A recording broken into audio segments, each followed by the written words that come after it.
Hope everybody is doing extremely well. Lindsay and Christina here for your weekly coffee chat.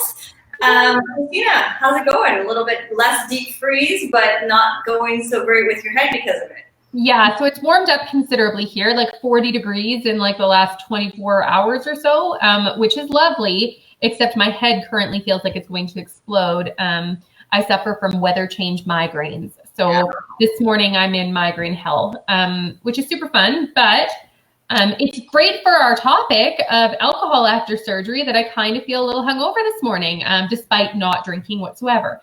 So it kind of sucks when you don't get the benefit of the drinking, but still feel hungover the next day. Right? Yeah, not so fun. But like I said, I was telling Lindsay just a few minutes ago, I'm trying really hard not to complain about the headache because the weather warm up is worth the pain that I'm experiencing right now. So yeah. And let's be honest, we're on countdown mode because Christina's coming here to Mexico in like 2 days, and I'll give the exact countdown in a moment. 1 day, 21 hours, 3 minutes, and 19 seconds. So exciting, so exciting.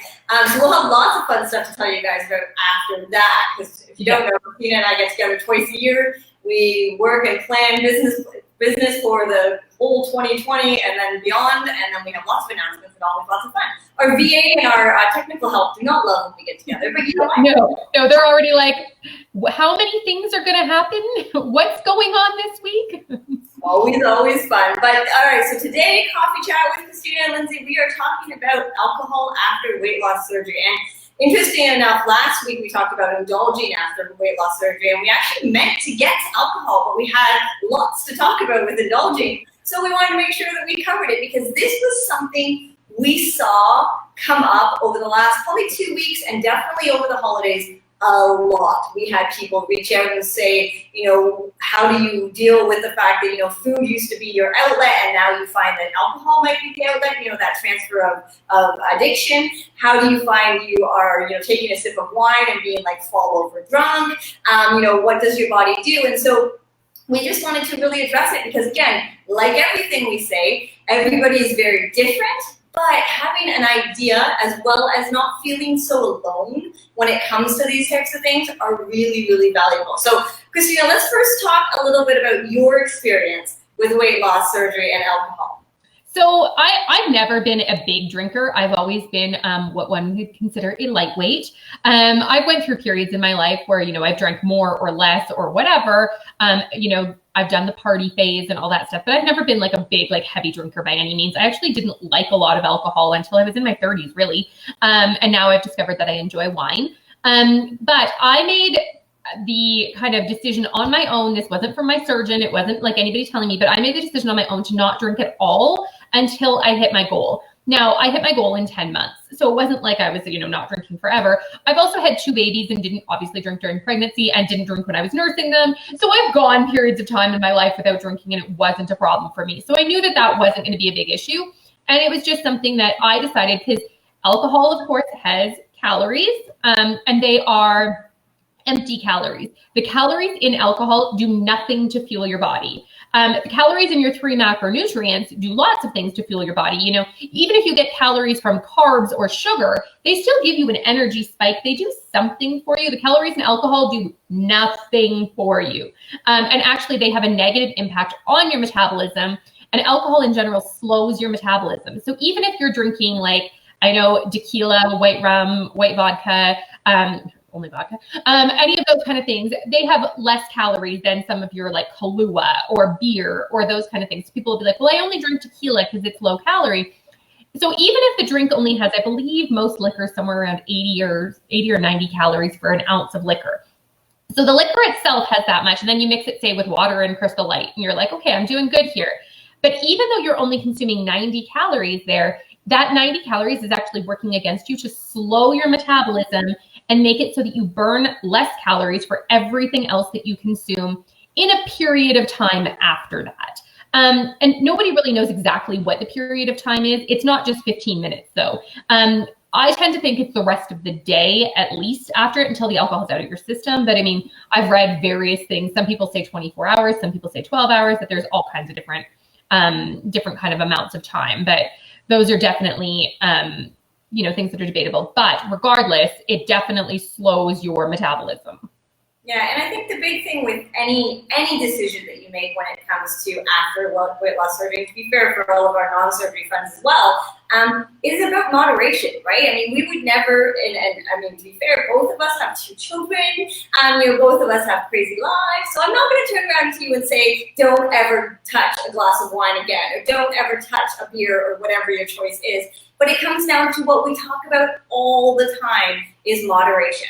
Right? And one of the things that has come up quite a bit over the last, as I said, few weeks, probably few months, is that kind of transference of, when I was down or when I was upset or when things were going really, really wrong, I would always turn to food. Okay? But now that that's not possible or I don't want to do that, that transference of addiction turns to alcohol. And in the end, that becomes a pretty big problem. We have shopping, we have alcohol, there's smoking, there's vaping, there's a lot of addictive, gambling, there's a lot of addictive things that go along. When you no longer can find your release in food, you kind of transfer it to something else. Now, Christina's background is actually in addictive counseling, which is why it's so valuable when it comes to this conversation. So Christina, tell us a little bit about some of the things that you would suggest if you do find yourself moving towards more having drinks instead of food or gambling, whatever, when it comes to some of those feelings that come along with it. So again, moderation is going to be key. I believe, I'm a big kind of believer in the harm reduction method of addiction anyways. So I don't, for most people, I mean, there's the odd person that I think, abstinence is the only way, but for a lot of people, and if you're if addiction hasn't been in your past, or alcohol addiction hasn't been in your past, and you're not, addicted to everything, and you're not just a super addictive personality, then moderation is key, and setting your limits and your boundaries before you have that first drink. So knowing that you're okay having drinks socially, like, okay, you're going to visit your bestie in Mexico and you're probably going to have some drinks. And that's okay. And that fits in your life.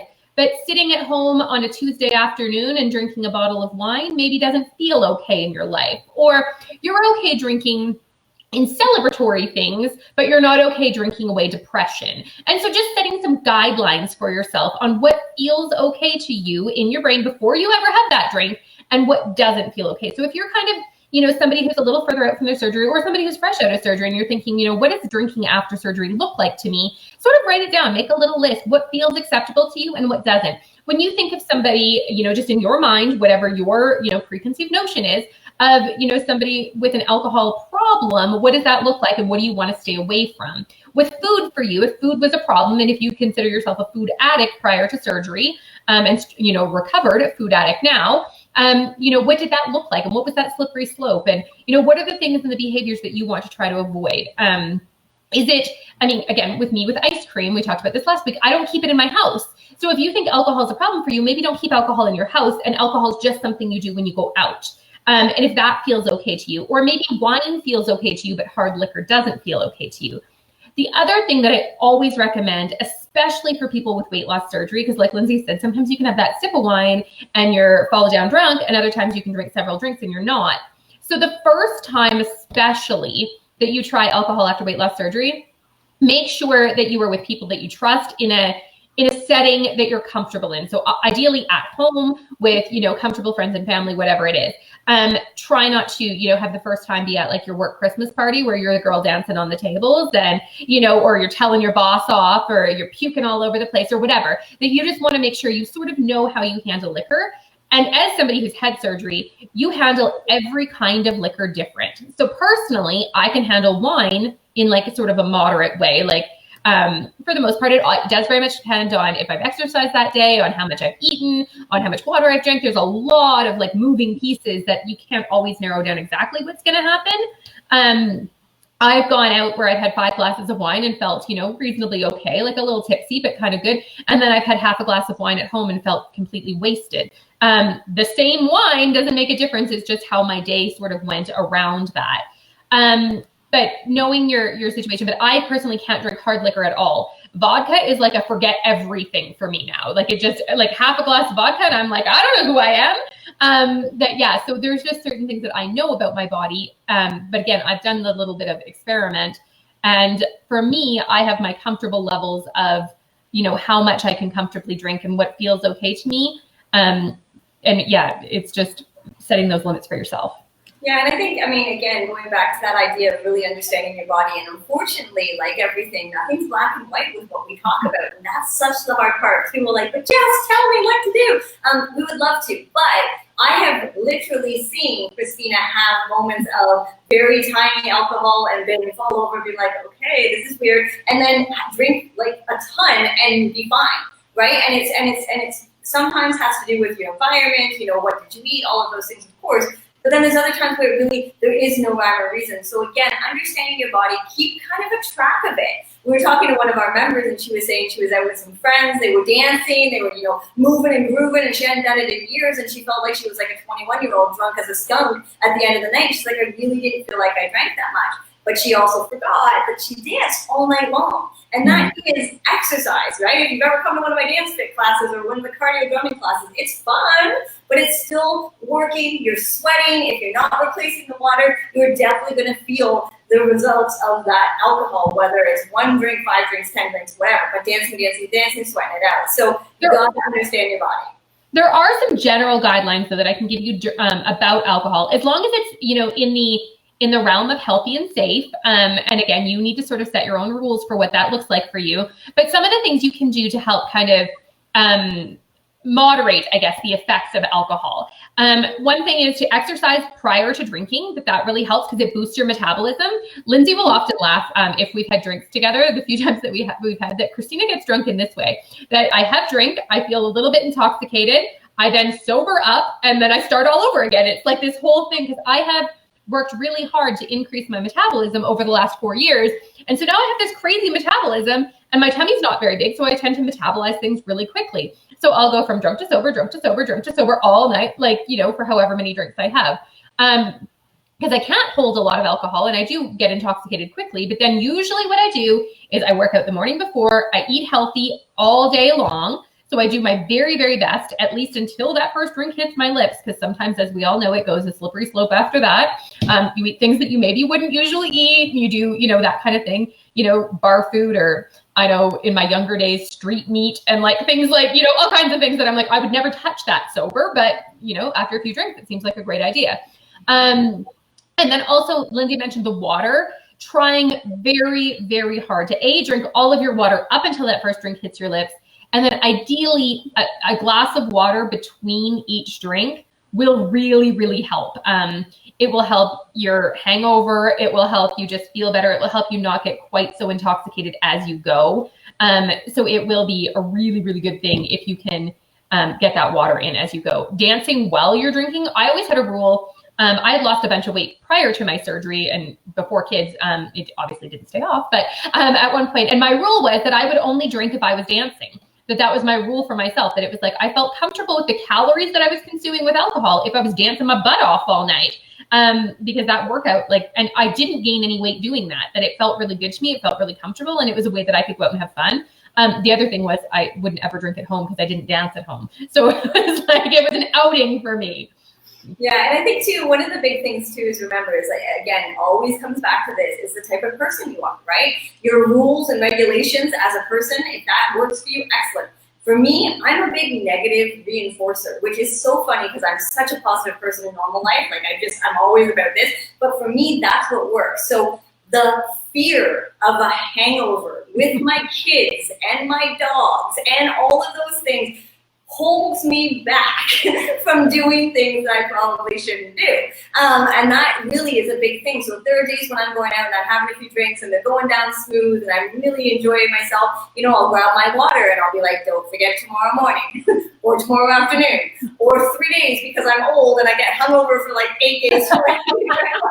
Don't forget those things. And that's what keeps me kind of in my area of smart sometimes, most of the time. But the other thing too is when we talked all the way back at the beginning, what does it look like to you in your head, in your preconceived, idea of drinking and too much drinking and alcohol, lifestyle? What does it look like? And then think to yourself, how would I feel if, I had to have a shot before I got dressed in the morning? Or, I always go back to, I don't even know, Leaving Las Vegas, whatever that movie was with Nicolas Cage. And it was a very interesting look at alcoholism as a whole, because obviously he was trying to kill himself with alcohol, if you haven't seen it. But that idea of functioning that idea of being at home. And I see a few memes out there, whatever they're called, and they say, if your dog's home, that means you're not drinking alone. And of course we all laugh, but if it's true and you really truly feel bad about having a glass of wine by yourself, then that might be something you want to add to your list. I actually have no problem having a glass of wine by myself or a beer by myself. I'm okay with that. I feel that's okay for me. But if I was to have 3 glasses of wine while I was by myself, that's kind of where my limits are, where I'm like, that seems a little much to me. But going out and having 3 glasses of wine with Christina while she's here in Mexico, to be fair, I don't drink wine, but it's okay because that's a choice that I make. So you got to kind of look at those limits and look at kind of what that feels like for you, what, motivates you to go one way versus the other way, positive or negative.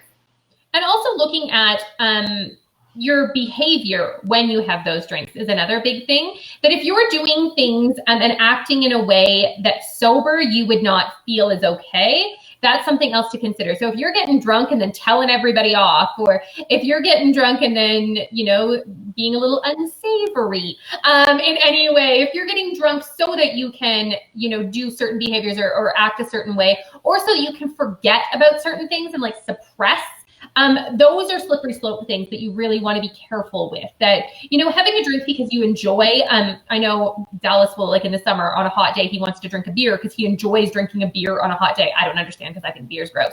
But I know lots of people feel like that it's oh, it's a hot day, I'd love to have a nice beer right now. That would just feel really good. It's not because he wants to escape his life. It's not because, he wants to be able to say something that he wouldn't, there's none of those behaviors involved. It's literally just, hey, I really enjoy a beer and it's, this is something I'd like to do. So if that part feels okay to you, then that's okay. But anytime that any behavior, whether it's eating, drinking, drugs, gambling, any of these behaviors that become addiction, part of when you start to know that it's a problem is when there's a guilt shame cycle involved. When you do a behavior or you consume a substance or you do whatever, and you do it to change something that's happening over here so that you don't have to think about this, or you can change this. And then this happens over here and you get the new behavior, the desired behavior of whatever it is, or the desired effect, and then you have guilt or shame about that afterwards.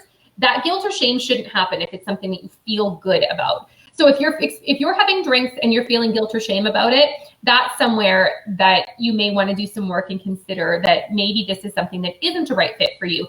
And it's totally okay if you just choose to never drink again. If you're like, I used to drink occasionally and now I've decided that I don't want to drink, that I've decided that, the hangover isn't worth it, because Lindsay and I said, we're old now and the hangover lasts 8 days. I remember in my 20s when you either didn't get a hangover or it would be gone instantly and you're like, oh, just eat a greasy breakfast, you'll be fine now. I'm like, oh, a greasy breakfast, I want to die. But yeah, so if any of those things don't feel right, and if drinking just is a no-go for you and you're like, you know what, I just have decided that my goals are more important than that, totally fine. And don't let anyone pressure you into it. That just be like, you know what, I've decided that this just isn't something that fits in my life, and that's totally fine. I can have a great time. I can easily go out and dance or sing karaoke or do anything I could do drunk, sober. People will often say to me oh, you had drinks, that's how you're able to do this. No, trust me, I could do all of those things sober. I feel like my dancing does slightly improve after drinking. Slightly, just a tiny bit better. Just a tiny bit, yeah. I do think too, unfortunately, we live in a world where you do have to somewhat justify why you're not drinking or why you're not eating certain foods, or why you're not having dessert. People are like, oh, just have a little bit. We've talked a lot about that in the past, but again, I find that unfortunately that happens, but there are kind of ways to kind of remove that. My husband Ben, he's not drinking at the moment, and rather than have the whole conversation over and over and over again, he tends to either get a non-alcoholic beer and pour it in a beer can that's a daily one, or just put water in it. And again, it's not because he's ashamed of not drinking. It's just the idea of constantly having to explain why he's not. It's crazy, right? It's like turning around and saying, why I decided to sell my car. Well, it doesn't really matter, actually, because it's my car and I get to decide why I decide to not eat certain things, why I decide it really shouldn't matter. But unfortunately, we live in a place where it's like, Christina, come on, just have a drink. It'll be so much more fun. Really? And I struggle with alcohol anyway. When I was in my lost phase, I had so many people say to me about drinking alcohol. And again, I do have that personality that when I make a decision to do something, I can stick with it very, very well. Not everybody does. And some people fall to peer pressure a lot more than I do.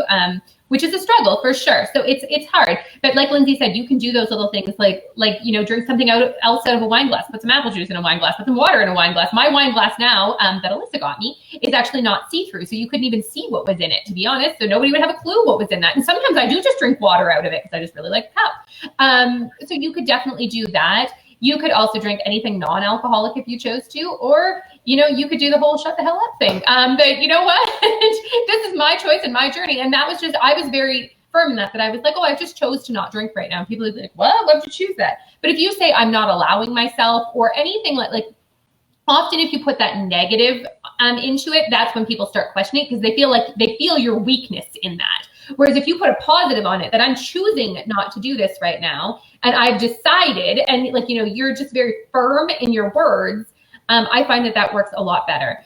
And it's funny, years ago, smoking was like that. It would be like, oh, come on, Lindsay, have a cigarette, come on. But now smoking is so taboo, and barely anybody forces cigarettes on people. And there's other things it's not considered socially acceptable to force crystal meth on somebody. That there's certain things that are, but liquor and food are still very socially acceptable to force on people and to really try to get people to consume. Yeah, it's unfortunate because like you said, that liquor and food really comes down to what we talk about on a daily basis about making smart decisions and stuff. And it comes really hard to make those decisions when people are constantly saying, oh, well, you should it's just a piece of cake, or it's just one drink, or what have you. And it makes it much more challenging. But again, if you're going out, I have a group of friends here in Vallarta that I know drink a lot. Even with their kids, they kind of all have a good time, and it's awesome. But I almost have to go in with a defensive plan for myself because I know what's going to happen. And again, that's okay. That's the planning of it. I know I'm going to have a drink when I first get there. I know that I'm going to have a few drinks of water, and then I know I'm going to have another one. And over a period of 4 hours, I probably can have 2, maybe 3 drinks and be okay. But most of them are drinking 6, 7, 8, that kind of thing. So going with a plan, knowing and holding yourself accountable. Now, one of the things I know we have in our membership group, as well as in some of our free groups, is we have accountability for that, right? So if you haven't seen our Recipes for Weight Loss Success group, or you haven't seen our Bariatrics Beyond the Honeymoon, we actually have people in there who are saying, what, I am struggling.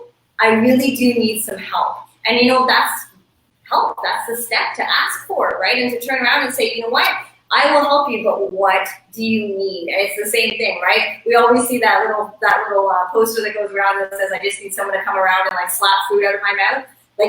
Is that really what you need, or is someone going to punch you in the face if that happens, right? So, if you ask for help, whether it's with Christina and myself, whether it's for another member in the group, be very clear on what you need, right? If I see you posting in the group that you're not feeling too great because you had 6 glasses of wine last night, do you want me to publicly out you? Do you want me to send you a message? Do you want me to give you a reminder? Right? Be very clear, because when it comes to support, as we were talking probably in the last few coffee chats, is that you have to have the expectations clear with your support team, because otherwise, if I didn't have it clear and Christina's like, should you be drinking that? I probably would slap her in the face, because that's not what I want, nor is what I need. So be extremely clear about how you want support, but don't think that you are alone in this. I promise you, this is something that comes up many, many times over in our paid membership programs and even in our free groups. So alcohol transfer addiction is really, really big in the weight loss world. And I think a big part of it is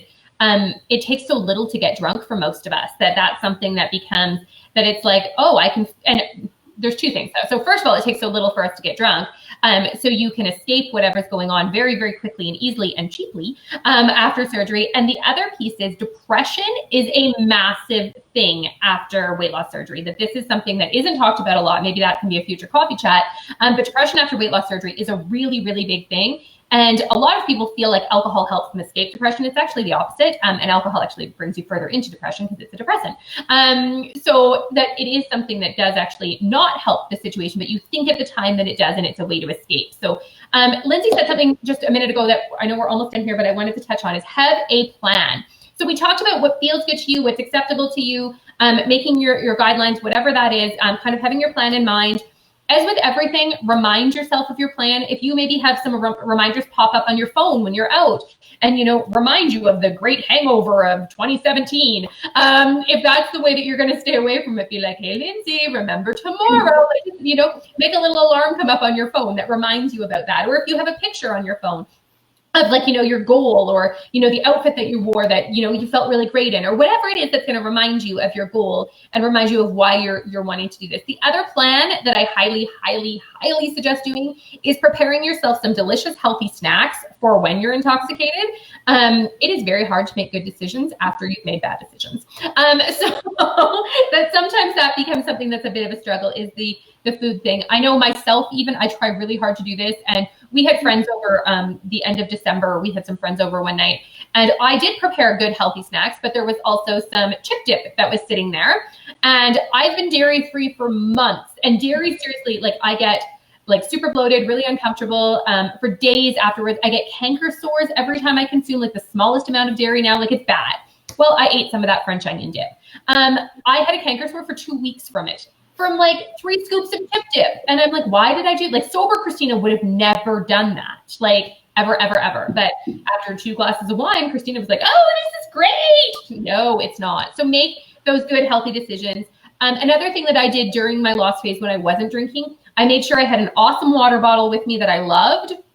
And I would use those squirty, Crystal Lighty things that I didn't usually use. I would use them if we were going out somewhere and everybody was going to be drinking and I was not.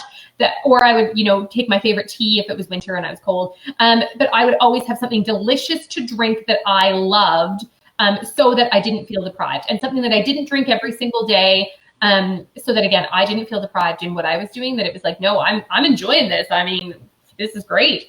So that was something to keep in mind. All right. Definitely planning. Super, super important. But guys, so remember, this week I'm actually doing the blog and Christina is doing the email. Check back in with that, because it's always really neat to see the perspective of each of us brought to the table. We will be talking again about alcohol after weight loss surgery, but on the website and in the email. In the email this week, I'm going to put a PDF in there about alcohol after weight loss surgery. It will actually tell you a lot about what happens to your metabolism, and it will have the calorie breakdown of a lot of the most common alcohols as well, to show you, oh, it's just 1 drink or it's just 4 drinks. Well, 4 drinks is 400 plus calories. So just to give you some ideas. So I'll put that PDF in there for you. Awesome, guys. We'll have a fantastic Monday, whatever you got going on. And we will talk to you again real soon. Have yourself a great day. Bye.